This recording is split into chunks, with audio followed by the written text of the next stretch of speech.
Un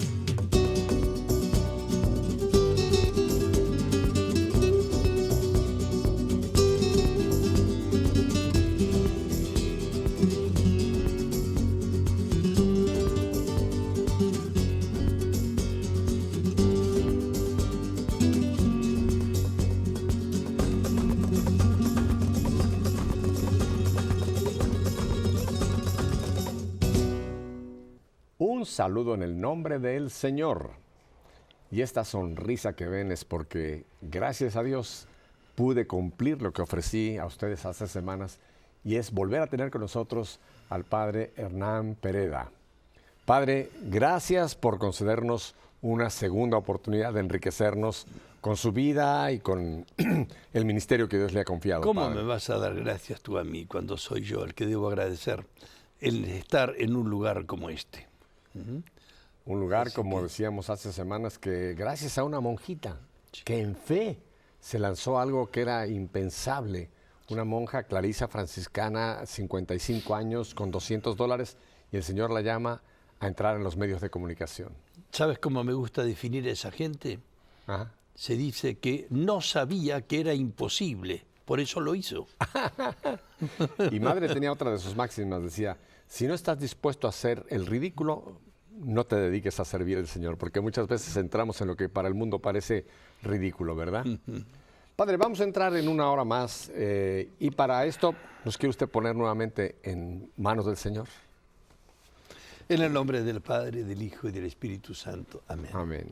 Aquí, ante la imagen de Guadalupe, quiero pedirte, Señor, el don de su esposo, el Espíritu Santo. Aquel que es capaz de escribir en nuestros corazones, el maestro interior, para que todo cuanto aquí hagamos y digamos y veamos y compartamos, venga del Espíritu. Te lo pedimos por Jesucristo nuestro Señor y la intercesión de María Santísima. Amén. Amén. Por si usted no estuvo hace semanas cuando tuve la dicha del Padre Hernán, brevemente voy a presentarlo a ustedes. Él es sacerdote de la Congregación de Cooperadores Parroquiales de Cristo Rey.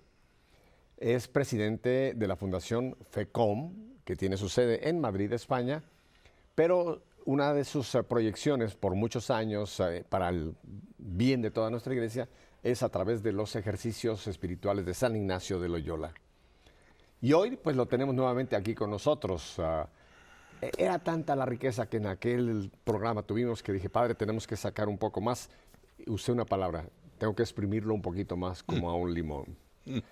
Padre Hernán, yo quisiera compartir con usted algo a nuestro querido Papa Benedicto, que ahora sigue teniendo un papel importantísimo, ahora está orando por nosotros. Sí. Qué riqueza, ¿verdad? Que lo tuvimos 8 años, casi 8 años en la barca, y que tuvo esa humildad de cuando se sintió cansado, decir, bueno, tiene que venir un nuevo timonel, pero qué bueno que lo tenemos en oración por nosotros. Pero ustedes saben que durante sus años de papado, una de sus preocupaciones, si se puede decir así, era lo que él llamaba constantemente la crisis de la fe. Y creo que este es un fenómeno que continúa, no se ha subsanado con lo que hemos vivido en las semanas estas que acaban de pasar, sino que es una situación que tenemos que permitirle a Dios que vaya remediando poco a poco. Padre, ¿usted cómo definiría? Usted que ha viajado tanto, que vamos a hablar un poco de esta obra maravillosa que ha hecho, ¿usted cómo definiría yo diría ese trompetazo, esa voz de alerta que nos daba el Papa Benedicto, crisis de fe? Bueno, muy concretamente en el año de la fe, que él vino a instituir, porque es su preocupación fundamental el ver que la fe decrece en el mundo en el que vivimos, en mucha gente.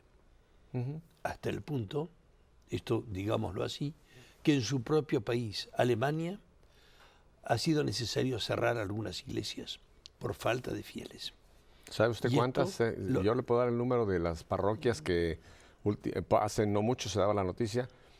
El 70% de las parroquias se están cerrando por no tener... Y eso que en Alemania, vamos a hacer una aclaración, en Alemania la iglesia está subsidiada por los mismos fieles, o sea, de sus impuestos se paga. O sea, la iglesia no era un problema de crisis económica, era un problema de fe. 70% de las parroquias, Padre Hernán. Inmenso. ¿Cómo no va a estar preocupado Benedicto XVI ante una cosa así?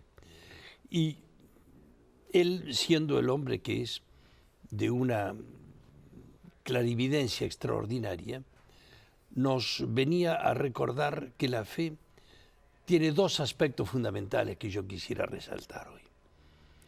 Que no basta creer en Dios, sino que hay que creer además a Dios. Porque creer en Dios, también creían los paganos en Dios, o en los dioses. Bueno, y la frase que nos dice Santiago, los demonios también creen y tiemblan. Claro. O sea que no es el creer, ya no quiere decir que es garantía absoluta de que estoy en el punto óptimo. Claro, además al mismo tiempo hay una cuestión muy importante. Para Aristóteles mismos, que es uno de los grandes pensadores, y que evidentemente yo no sé si se puede hablar de fe en Aristóteles, en todo caso sí de conocimiento, él consideraba que el mundo era el aborto de Dios. Lo había creado y le había salido mal, y por lo tanto lo había abandonado. Y en esa visión él explicaba el problema del mal en el mundo. ¿Y por qué? Porque no basta creer en Dios, sino que hay que creer a Dios. ¿Y qué diferencia hay? Un Dios que habla, un Dios que no está mudo. Y aquí cuando hacemos el paso de esto mismo que decimos al paso de Jesucristo, entendemos que Cristo no solamente se trata de creer en Él, en su persona, que por supuesto que creemos en su persona, pero es que Él además es la palabra. La palabra significa que hay un mensaje, que hay una transmisión de un conocimiento que proviene de Dios. Usted usó, cuando tuve la oportunidad anterior de tenerlo en Nuestra Fe en Vivo, algo hablando de su propio testimonio, algo que a mí me impactó. Me reí, pero me hizo pensar mucho. Usted nos hacía entender el libro, que espero que yo sea a lo mejor su productor, y es pasar de cretino a cristiano. Si usted no oyó aquella explicación, ponga atención porque tiene mucho que ver con este punto que estamos tocando. Pasar de cretino a cristiano. Padre, explíquenos sobre todo cretino nuevamente. Bueno, en realidad es una cosa que yo decía antes de mí sin saber lo que estaba diciendo del todo. Porque yo siempre decía que efectivamente si escribiese un libro de mi vida yo pondría de cretino a cristiano. Pero me enteré después leyendo a este autor que admiro muchísimo, un periodista actual, he vivido mucho en el mundo del periodismo y también de los medios de comunicación, se llama Vittorio Messori, que explica de la forma erudita como él sabe hacerlo, que el origen de la palabra cretino no es el de los habitantes de Creta, como creían algunos desde el punto de vista de los de la Calla era la Grecia antigua, que los despreciaban a los de Creta y los consideraban gente bruta. No. La palabra cretino proviene del mal cristiano. En la lengua francesa es casi la misma palabra, crétin y chrétien. Hay una sola I de diferencia. Y entonces, cretino era el cristiano que vivía mal su fe.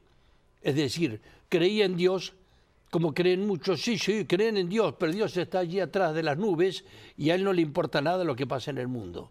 Un poco lo que yo decía de la fe de Aristóteles. Había abandonado al mundo, no le importa nada. ¿Qué tiene que ver Dios con nosotros?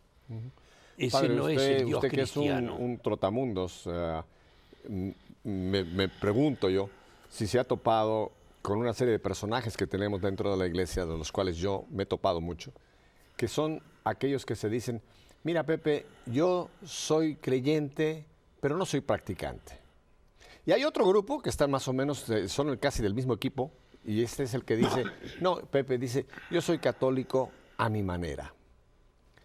Este conjunto de personas que se declaran, yo soy creyente pero no practicante, o yo soy católico a mi manera, ¿no caerían perfectamente en la denominación de cretinos, desde el punto de vista que usted lo acaba de definir, o sea, de malos cristianos? Sí. Y esto, consecuencia, es la crisis de fe. Sí. Ajá.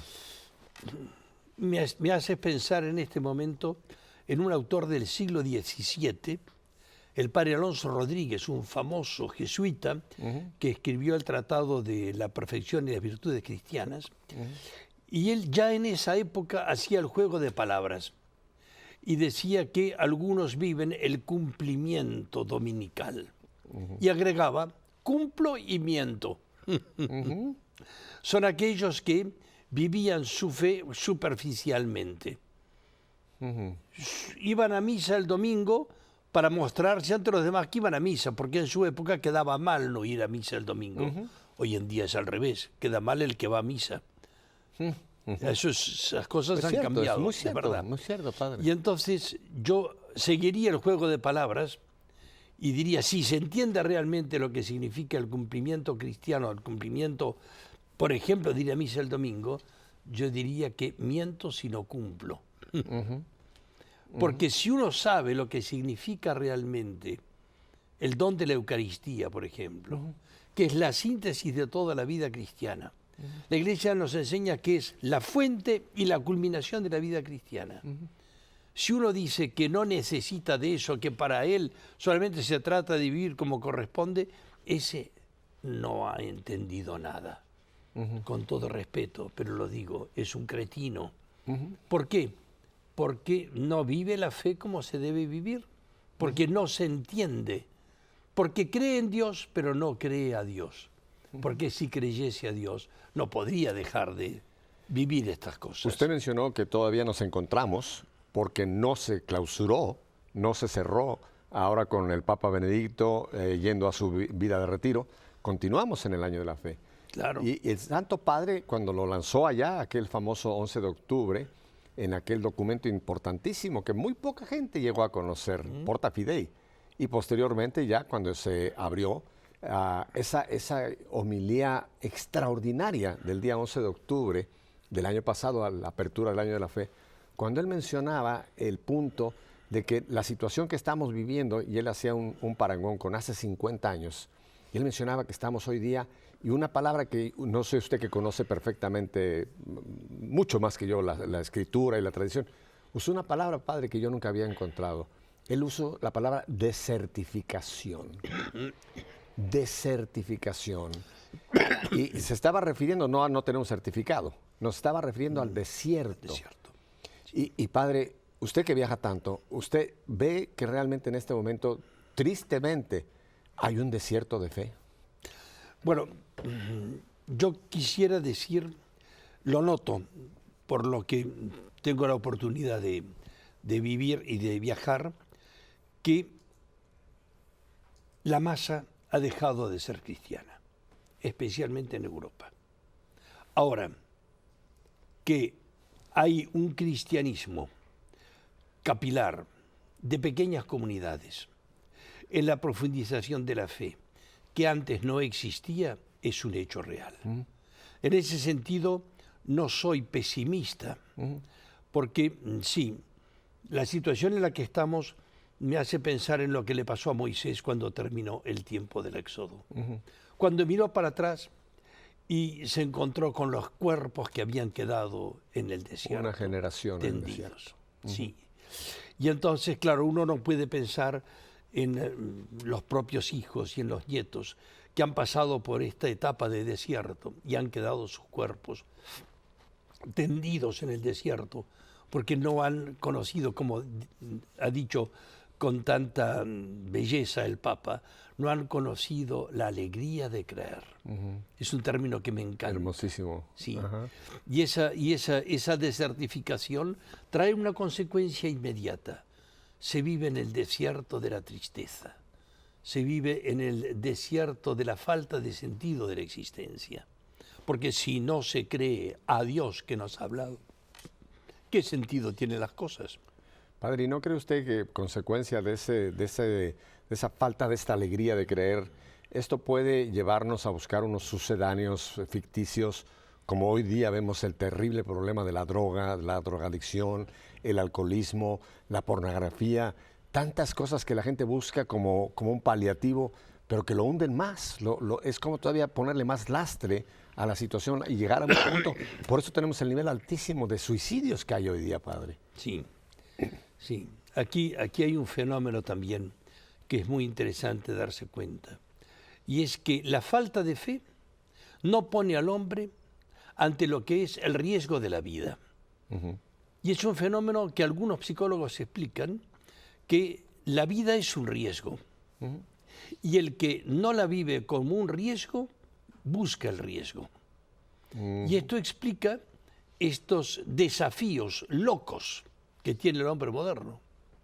Incluso me decían, esa gente que en el coche o en la moto sale contrasentido de todos los demás coches.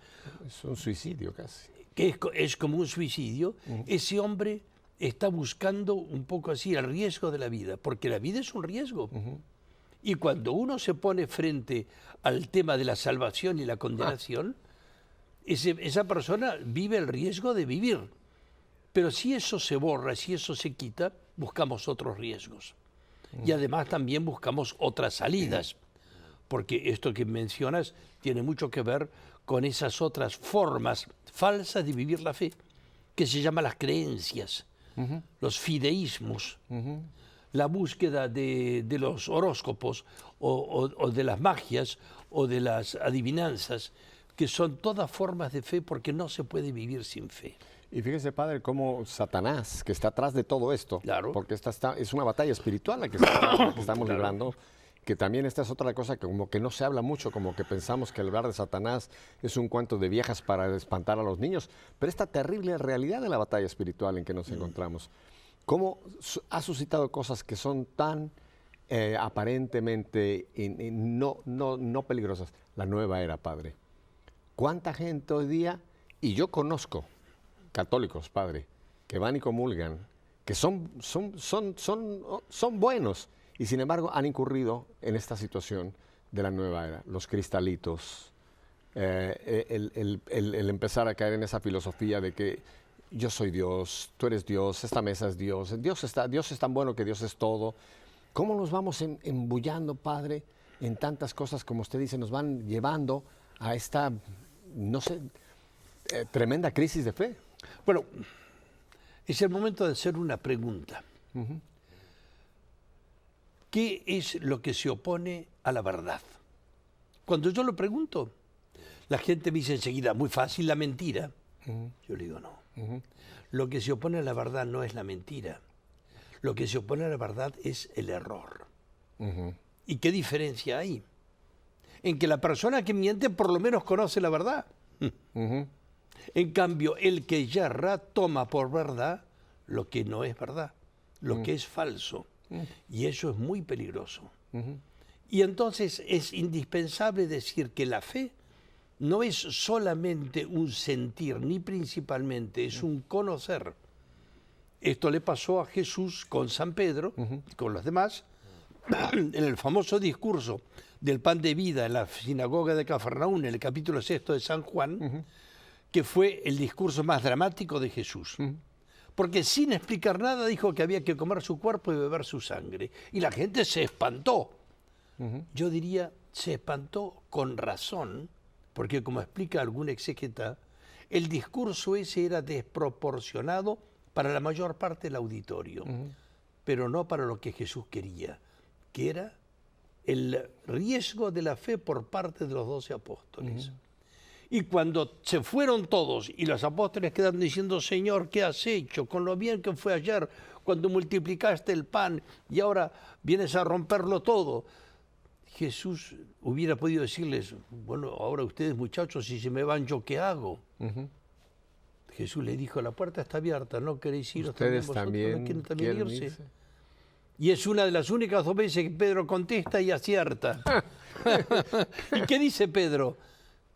Pedro viene a decirle, Señor, lo que acabas de decir no entendí nada. Lo que yo sé es quién eres tú. Nosotros creemos y por eso sabemos que eres el Hijo de Dios. Creemos y sabemos. Ahí tienen los 2 elementos. Creer en Cristo y creer a Cristo. Porque la verdadera fe es un conocimiento de la verdad.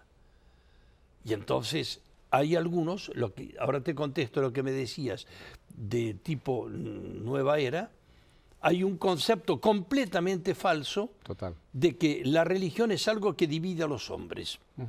Entonces, o bien sacamos la religión que es lo que quieren hacer algunos, o bien lo que hacemos es una religión que sirva para todos. Eso es falso. Y ahí es donde hay que ser muy claro, porque digámoslo, para algunos, con tal de que creas en Dios me da lo mismo. Ese es el que cree en Dios pero no cree a Dios. ¿Por qué decimos esto? Y lo decimos porque si nosotros tenemos una falsa concepción de Dios, no es igual creer en cualquier cosa. Porque hay muchas fe que son falsas, que no son auténticas, que no son verdaderas, que nos llevan a Dios. Y esto puede sonar para algunos un poco agresivo, pero las cosas hay que decirlas como son. ¿Seguro? Y hay que llamar al pan pan y al vino vino. Entonces, ¿qué es lo que se opone a la verdad? El error. El error. Yo me acuerdo siempre de un sacerdote que fue de nuestros padres en mi pequeña congregación francés. Usted sabe que a los franceses les gusta mucho el queso. Sí. Y él decía, ¿saben a qué se parece el error? El error se parece al agujero del queso. Decía él. Del queso gruyère. Del queso gruyère, especialmente, o el queso emmental. ¿Sí? El gruyère no tiene agujeros, más tiene el emmental. El emmental, sí. Decía, para comerte tú un agujero de un queso, tienes que rodearlo de un poco de queso, porque el agujero solo no se puede comer. Y eso le pasa al que vive en el error. Le parece que es verdad, porque está como rodeado, pero es un agujero. Y con eso que parece que es verdad, que son los conceptos falsos, los slogans que corren todo el tiempo por el mundo de hoy, llenos de errores, en donde caemos en la trampa de tomar por cierto lo que es falso. En la homilía previa a su elección de Benedicto, cuando era Joseph Ratzinger, aquella famosa homilía, él mencionó un concepto, Padre Hernán, que creo que sigue teniendo desgraciadamente mucha penetración: la tiranía del relativismo. Claro. Padre, yo conozco gente que quiero muchísimo, que en una u otra forma han sido ya infectados por el relativismo. Sí. Ya todo es relativo.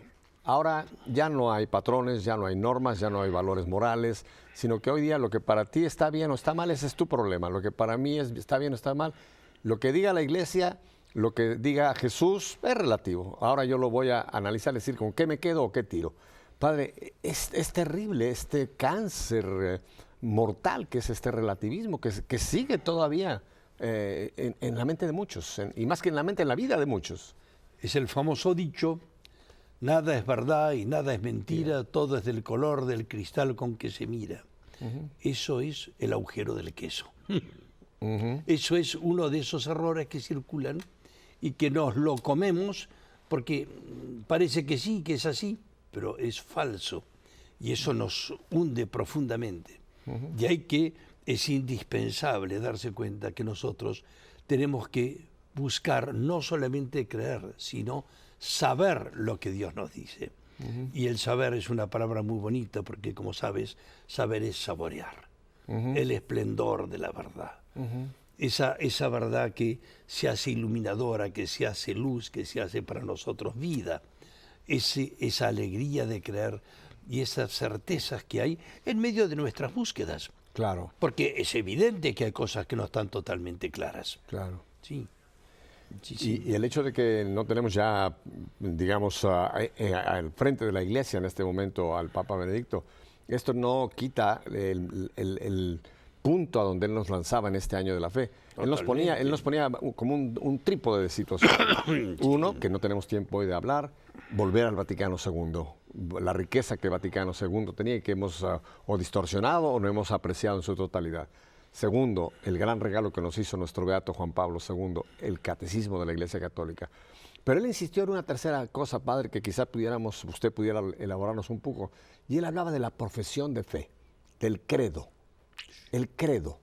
Incluso nos llegó a sugerir que se convirtiera en nuestra oración diaria, que no solamente lo recitáramos o lo profesáramos, que es más que recitar, porque recitar lo puede recitar un perico. Claro. Pero ya profesarlo ya tiene que haber una conciencia de lo que yo estoy diciendo, que lo hiciéramos casi como nuestra oración diaria. Vamos a tener que ir en un momentito a unos mensajes y me gustaría muchísimo, Padre, que usted nos hablara de esta profesión de fe del credo. Porque termino con esto, el Santo Padre dijo en esa homilía dichosa, dijo, este año de la fe no es un tiempo de efemérides, de celebración. Fíjese que en su pensamiento, él viendo la crisis actual, o sea, no estamos aquí para celebrar nada, pero el año de la fe que todavía continúa, Padre, ¿no cree usted que es un kairos de Dios, un tiempo de gracia para, Sí. para remendar, para renovarnos, para cambiarnos, para, yo no sé qué otros adjetivos utilizar para el año de la fe? Bueno, yo volvería otra vez sobre lo que has dicho, que es uno de los grandes mensajes, que gracias a Dios mucha gente lo ha percibido, el mensaje del relativismo. Ese mensaje es una de las formas de decir lo que tratábamos de explicar antes, que es indispensable acercarse al conocimiento de lo que llamaban los antiguos, los teólogos, los data fidei, los datos de la fe. Porque nuestra fe tiene datos concretos. Y ahí es donde tenemos en el credo los datos concretos de sobre lo que nosotros creemos. Es verdad, no está todo dicho en el credo, pero sí están los puntos esenciales. Y ahí es donde también, digamos, hoy en día nos encontramos con esas tendencias muy propias en donde los eslogans con los cuales vivimos y que nos creemos pueden llegar a perturbar completamente el conocimiento y meternos en un relativismo absurdo. Por ejemplo, incluso hablemos de nosotros cristianos, católicos, incluso diría sacerdotes. Hay que distinguir, por ejemplo, la diferencia que hay entre la cantidad y la calidad. Hoy en día se le da importancia a la cantidad de la producción y no a la calidad. Nos hemos metido en el mundo de lo descartable. Es que eso inficiona. Sí, sí. Inficionar, ¿sabéis qué es? Es envenenar nuestra mente. Inficionar es meterle un veneno. Y como ese ejemplo podríamos dar muchísimos más. Hoy lo importante es lo que dicen todos. No, no la verdad. Si hay que saber si es bueno el divorcio o el aborto, hay que hacer un plebiscito público. Porque lo que diga toda la gente, eso es verdad. Eso es un veneno. Veneno terrible. Y como esos podríamos multiplicar la cantidad de cosas. Yo me acuerdo una vez haber tenido la oportunidad de conocer a un fabricante holandés que vivía en Barcelona y que dirigía una fábrica de lámparas de luz y que nos explicaba que fabricar una lamparita de luz que no se queme nunca es muy fácil de hacer. Pero no lo hacemos ni locos, porque perderíamos mucho. Claro. Porque es necesario que la lámpara de luz se queme y haya que tirarla para comprar otra. ¿Seguro? Pero ese tipo de elementos que entran en nuestra mente terminan por destruirnos. Y no es que uno esté contra la democracia, al contrario, nosotros creemos que el Espíritu Santo puede manifestarse en las comunidades, incluso en un pueblo todo entero.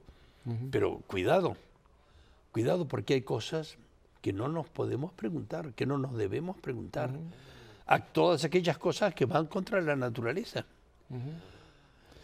Padre, usted mencionaba la diferencia entre el cretino y el cristiano. Yo creo que nosotros hemos quizás estado en un nivel de cristianismo, lo hemos ido abaratando y nos hemos casi llegado a un cretinismo. Porque nosotros como que hemos empezado a querer desprendernos de cosas que son esenciales para vivir nuestra fe, que no son optativas.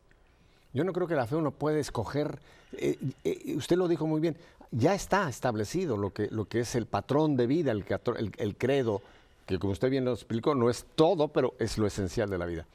Padre, vamos a ir a unos mensajes.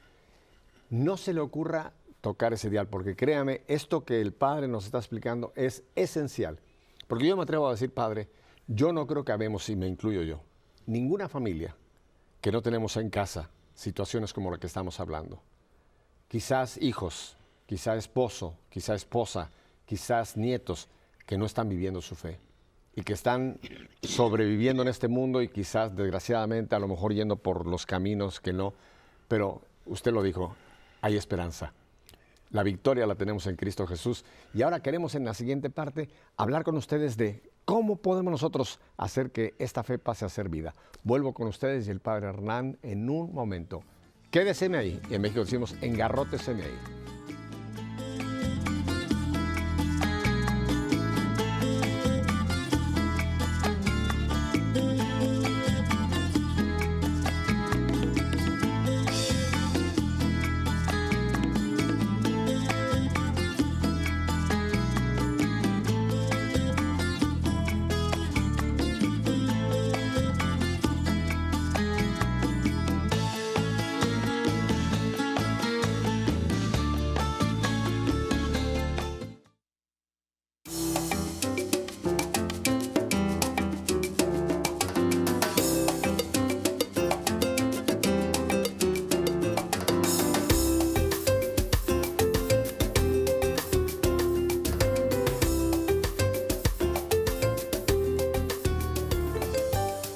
Esto que acaban de ver en pantalla no es ningún código secreto. Son las direcciones del padre Hernán, que más adelante las voy a repetir para nuestros hermanos de radio también. Así que no se queden, hermanos de radio, con la duda. Van a tener la dirección donde contactar al padre Hernán. Padre, estamos tocando un punto creo que es clave, esencial en estos momentos. Es esta crisis de fe. Hay una frase que usted debe conocer muy bien. Me doy cuenta que sabe de literatura, no solamente del punto de vista cristiano, sino en general. Hamlet, allá en una de sus obras, hizo una frase que se repite muchas veces. En inglés dice, to be or not to be, that's the question. En español es ser o no ser, esa es la cuestión. Pienso, Padre, que es en este momento algo importantísimo que nos hagamos todos. Ser o no ser. En el Señor no puede haber un gris. Él dijo allá en Apocalipsis, lo tibio lo vomito. O conmigo o contra mí. O sea, creo que no hay una postura intermedia, Padre, que es como creo que los cretinos, el católico a mi manera, el yo soy cristiano, el católico pero no practicante. Creo que eso es tratar de vivir en una media agua que es peligrosísima. ¿Estoy correcto? Sí, por supuesto. No obstante, si me permitiría señalar Claro. que yo tengo una locura. Es el Antiguo Testamento. Conocer el Antiguo Testamento. Conocer la Biblia. Y saber que en el Antiguo Testamento la revelación de Dios es progresiva. Es decir, que eso va avanzando poco a poco. Y que en la medida en que nosotros nos vamos situando ante eso, debemos saber que nos ocurre en nuestra propia vida un proceso de este tipo. Digamos así, el planteo fundamental que nos estamos haciendo frente al ser o no ser, la pregunta de Hamlet, es al mismo tiempo un camino hacia el que nosotros tenemos que ir con todo nuestro ardor, que llamamos la búsqueda de la verdad. Lo digo porque yo tampoco quisiera que algunas personas puedan sentirse heridas por algunos conceptos, sino decirles busca más, porque necesitas darte cuenta de algunos elementos. Lo veo especialmente leyendo a San Agustín. San Agustín es un autor que fue descubriendo poco a poco la verdad. Pasó por el maniqueísmo, que después se hizo un enemigo furibundo, cuando se dio cuenta en aquello en lo cual se había metido. Y entonces, nuestro camino en cada uno de nosotros es muy personal. Y entonces lo que yo quisiera transmitir es una cosa que decía Juan Pablo II en una de las jornadas de la juventud a los jóvenes. Por favor, jóvenes, pensad. Y les decía, pensad antes de decirle en qué tenían que pensar. Y es interesante porque entonces nosotros necesitamos ir avanzando y dándonos cuenta. Porque yo no quisiera que ciertas cosas que decimos las veamos como una acusación, sino como un descubrimiento para hacer. El descubrimiento de que vivimos rodeados de un mundo que está lleno de slogans que me han inficionado, pero frente al cual debo abrir los ojos y debo reaccionar. Y entonces, dicho esto, claro, se trata de ser y de ser cada vez más en serio lo que nosotros somos. Pero lo digo al mismo tiempo con el respeto del proceso por el cual pasa cada uno. Porque podemos en nuestra vida estar en situaciones ambientales, situacionales, familiares, en donde, claro, conocemos ese dicho que dice, si alguien no vive como piensa, terminará por pensar como vive. Y esto se aplica a nuestra sociedad de una forma dramática. Dramático, exacto. La sociedad actual ha dejado de vivir como pensaba y por eso piensa como vive. Y ese proceso hay que revertirlo. Y aquí es donde yo diría que estas cosas que hablamos son una llamada a descubrirlas de nuevo. Porque las hemos dejado de lado y a veces no es el joven de hoy el culpable. Yo no olvidaré nunca el mensaje que nos dio el Concilio Vaticano II. Yo era estudiante en Roma en ese momento, cuando nos dijo a los jóvenes de la época, tenía yo 26 años, haced un mundo mejor que el de vuestros mayores. Qué reto apasionante. Pero me digo, y lo hicimos un poco peor, aquel mundo, porque empezó a entrar toda esta vorágine de la realidad en la cual estamos, en donde mucho más que culpables son víctimas nuestros jóvenes del mundo que les hemos estado fabricando los mayores. ¿Sabe usted una estadística que a mí en lo personal me causó un tremendo dolor? Usted vive en España. Sí. Conoce al obispo Muniño, el de Sí. San Sebastián. Munilla. Munilla. Sí. Hace muy poco le hizo una estadística, dice que hoy día en España 50% de la juventud española o no cree en Dios o no han oído hablar de Dios. Eso es increíble. Padre, en un país como España, que fue un país católico a la raíz, exportamos, pues se puede decir casi el catolicismo, Sí. y que hoy día, siglo XXI, se tenga esa patética, porque es terrible, esto influye en toda la vida de España, en todos sus sentidos, económico, moral, social, todo, todo. 50%. Pero usted ha dicho un punto muy importante, padre, quizás son víctimas. Sí. Sí, Quizás son víctimas de nosotros. Sí, y ahí es donde hay un camino que hacer personalmente que cuando se lo vive es apasionante. Descubrir la verdad, la pasión por conocer la verdad. Y yo diría de algún modo, en la medida en que se ha sido víctima, cuando uno lo va descubriendo, empieza a brotar una gran alegría que va al ser o no ser, de la gran pregunta de Shakespeare.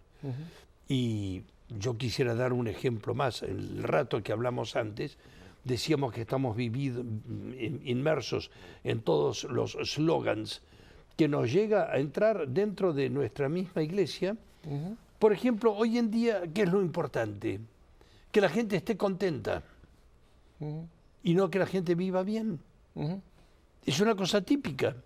Que queremos que nuestras familias a la gente les guste y no que escuchen la verdad. Estas cosas son peligrosísimas. Padre, lo decía Pedro, ¿a quién trato yo de agradar? ¿A Dios o a los hombres? Eso es. Y creo, padre, usted acaba de apuntar algo importantísimo. Creo que hoy día estamos más tratando de agradar a la gente que no agradar a Dios. Eso y estamos creando una partida de malcriados terribles, que es lo que muchas veces tenemos en nuestras parroquias, y lo digo sin temor a que leña verde se las mando a su casa si me quieren quemar. Pero, padre, un punto que quisiera que usted nos ahondara. Estos católicos a mi manera, estos católicos, soy creyente pero no practicante, dicen que hoy día no necesitan la iglesia. Que la iglesia era para usted, los que ya estamos en el Club de la Juventud Acumulada, pero hoy día somos tan preppy, tan modernos. Yo ya no necesito la iglesia, Pepe, yo puedo vivir mi cristianismo solo. ¿Se puede vivir un cristianismo, se puede vivir a Jesús fuera de la iglesia, padre? Ahí tocas un tema que me encanta tratar, con una particularidad de que el tema de la iglesia pasa también por el tema del amor. La iglesia es la esposa de Jesucristo. Está dicho con todas las letras. Oh, sí. Hasta tal punto que Pablo pone el amor de los esposos como un reflejo del amor de Cristo por su propia iglesia. ¿Pero esto qué quiere decir? Que un Cristo sin iglesia es una familia dividida, separada. Y este es un viejo problema. En realidad, digámoslo ya a esta altura, el drama que se suscitó en el momento de la ruptura o del cisma protestante provino justamente de los defectos de la Iglesia. Y los defectos de la Iglesia los sabemos por definición perdón, que existirán, porque está hecha por seres humanos. Claro. Pero hay que entender una cosa muy importante.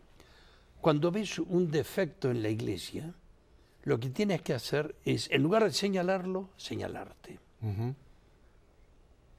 Porque si la Iglesia fuese como pretenden algunos, perfecta, donde todo funcione perfectamente, Nunca ha sido así. no solo eso, sino que yo me hubiera quedado en mi casa. Ajá. Claro, ¿para qué me voy a meter si ya está todo hecho? Es decir, que en medio de las dificultades de la Iglesia, yo siento que el Señor me está diciendo, ven a ayudarnos. Ajá. porque solos no podemos salir. Necesitamos venir todos para arrimar el hombro a la necesidad de hacer esta sociedad un poco mejor. Porque esta es una de las cosas que me impresiona en la forma como Juan Pablo II hablaba de la Iglesia, donde parecía que a propósito a veces la Iglesia para él era la humanidad entera. Porque por el misterio de la encarnación, Cristo se hace una cosa con la humanidad. Se encarna en la humanidad.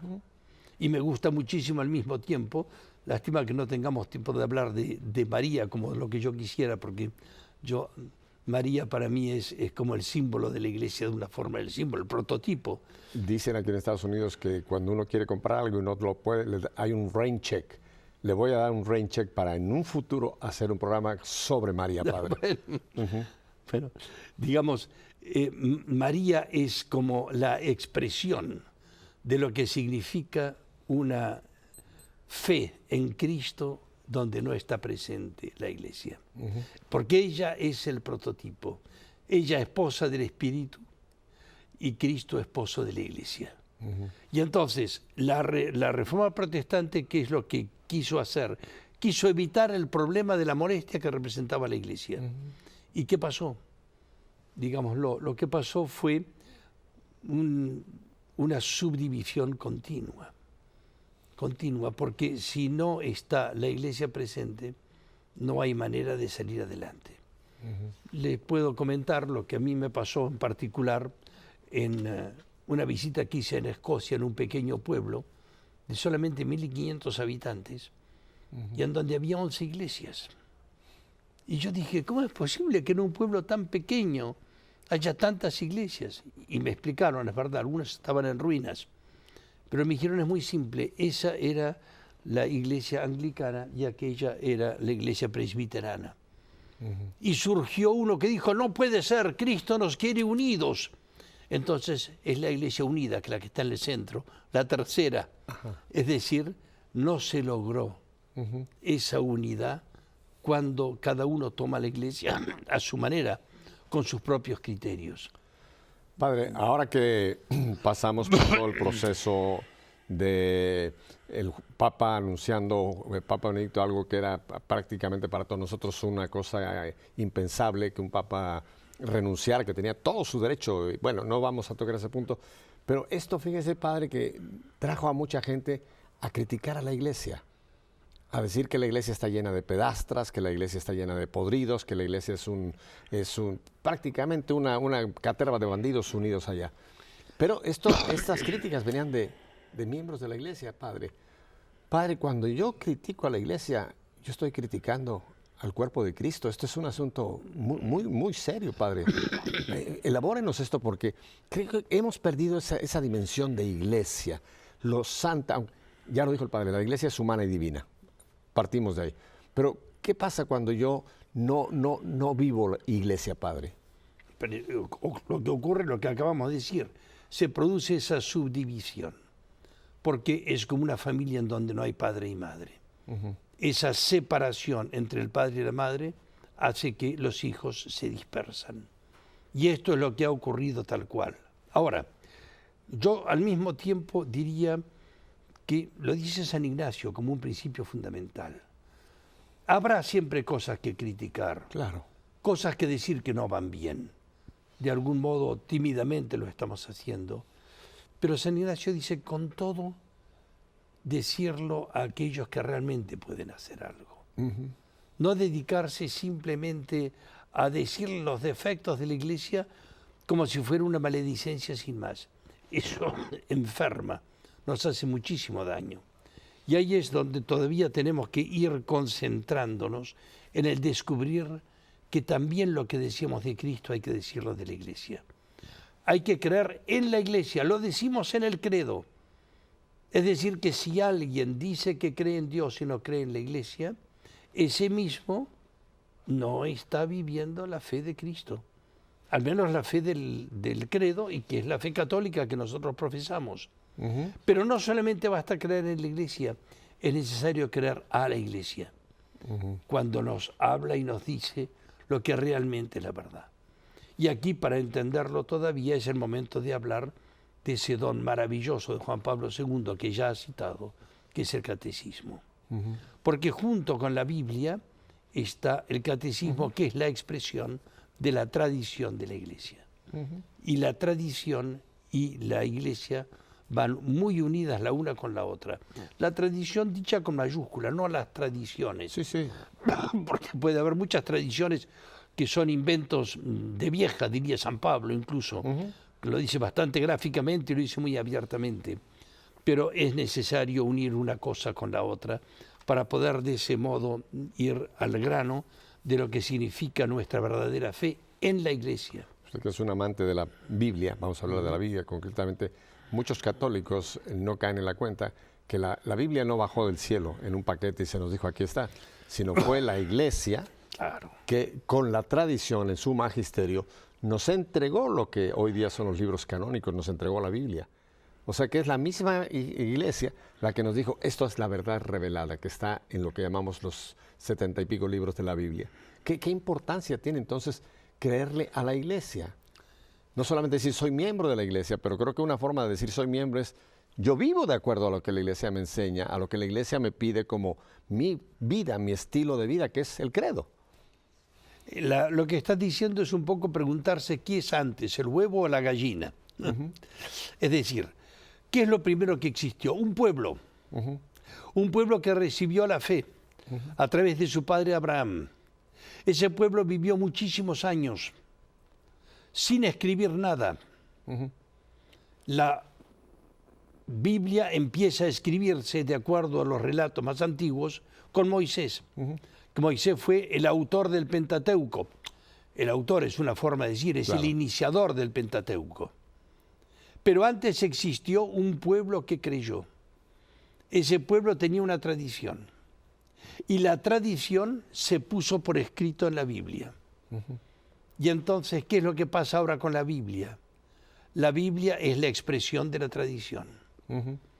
Y, dicho de otra manera, la tradición o el pueblo de Dios, las comunidades cristianas primeras, hablando ya del Nuevo Testamento, son las autoras del Nuevo Testamento. Pero el Nuevo Testamento, ¿qué es? La que convoca a la Iglesia. Iglesia y escritura, escritura e iglesia son dos realidades inseparables. Nos lo explica muy bien la Constitución Dei Verbum del Concilio Vaticano II, Pero donde padre, estas dos cosas son me encanta esto como usted lo presenta en esta forma tan sencilla y tan gráfica, porque aquí también me voy un poco a lo que decía San Jerónimo. Desconocer las Escrituras es desconocer a Cristo. Y las Escrituras en sí están envueltas la tradición y la palabra ya que nos queda escrita, por llamarlo así, en los 70 libros de la Biblia, 70 y pico. Entonces, si yo desconozco la enseñanza de mi iglesia, desconozco la palabra de Dios en mi iglesia, yo estoy desconociendo a Cristo, Padre. Claro. Por eso decía que soy un apasionado del Antiguo Testamento. Y puedo darle un ejemplo concreto. Hay 382 citas del Antiguo Testamento en el Nuevo Testamento. Lo cual significa que no hay página de la Biblia donde no haya una relación al el Nuevo Testamento al Antiguo Testamento.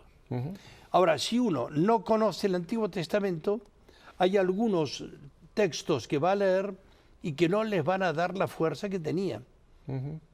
Hay un ejemplo concreto que me gusta dar. Es que Abraham, conocer quién es Abraham, entender que es el padre de la fe, es el hombre que creyó contra toda esperanza, como lo dirá el mismo San Pablo. Es de una importancia grandísima. Y después, mucho más importante todavía, la persona de Moisés. Moisés, en este célebre cardenal Martini, el que fue arzobispo de Milán, que falleció hace poco menos de un año, y que al mismo tiempo fue un gran sabio y intérprete de la Escritura, él mismo decía como el Éxodo de Moisés es como el Evangelio del Antiguo Testamento. Está todo dicho en pequeño. El paso del Mar Rojo es el bautismo, el maná es la Eucaristía, la Pascua antigua prepara la Pascua nueva, el Pentecostés antiguo, que es la alianza de Sinaí, nos trae el Espíritu Santo. Si no sabemos quién es Moisés, cuando leemos nosotros después en el Evangelio que Jesús, en el Evangelio de San Juan sobre todo, se presenta como anterior a Abraham y superior a Moisés, si entendemos el Antiguo Testamento, ¿por qué lo mataron a Jesús? Si no, es un texto secundario, es una cosa que está bien.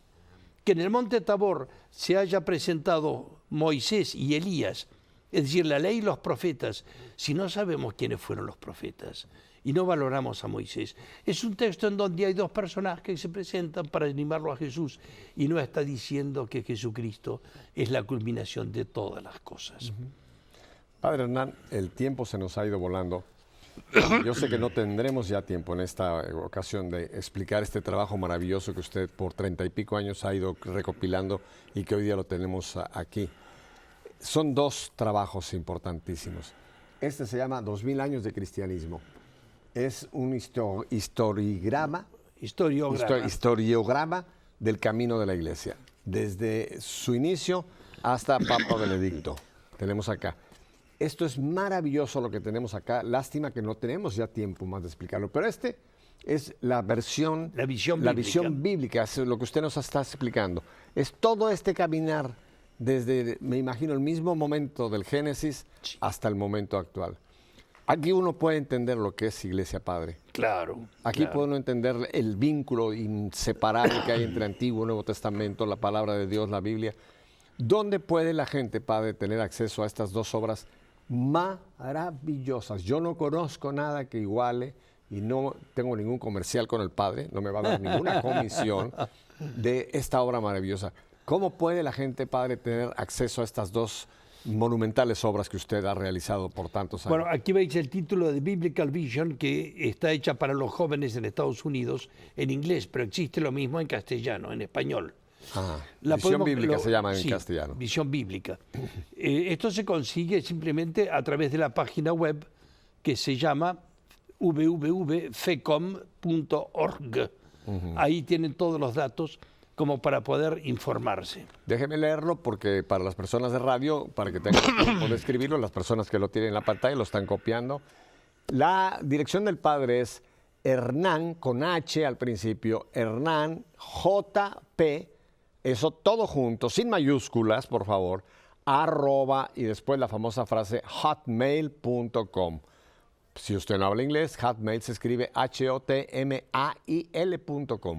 Y la página del Padre, donde usted tiene acceso a este maravilloso material, es www o www, como lo quiere usted poner, y es fecom.org.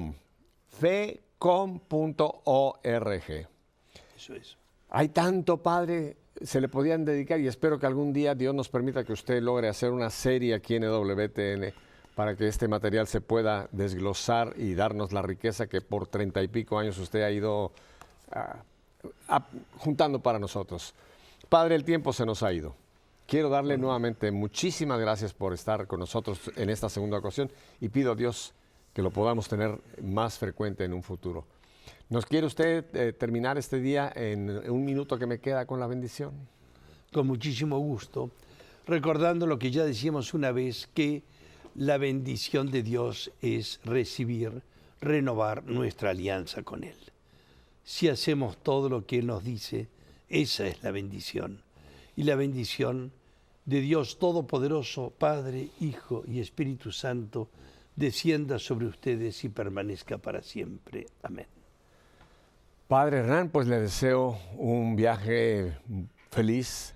Sé que tiene usted una serie de etapas antes de que llegue usted nuevamente a su querido Madrid, España, donde reside.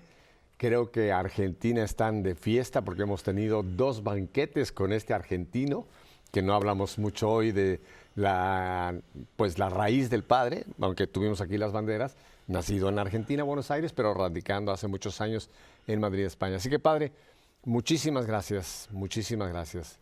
Y créanme, este programa se va a estar repitiendo toda esta semana. Grábelo, llévelo a su parroquia, llévelo a su grupo, con su familia, porque hoy han tenido ustedes aquí luz, han tenido la verdad. Y termino solamente con la frase que nos dijo también Jesús: la verdad nos hará libres.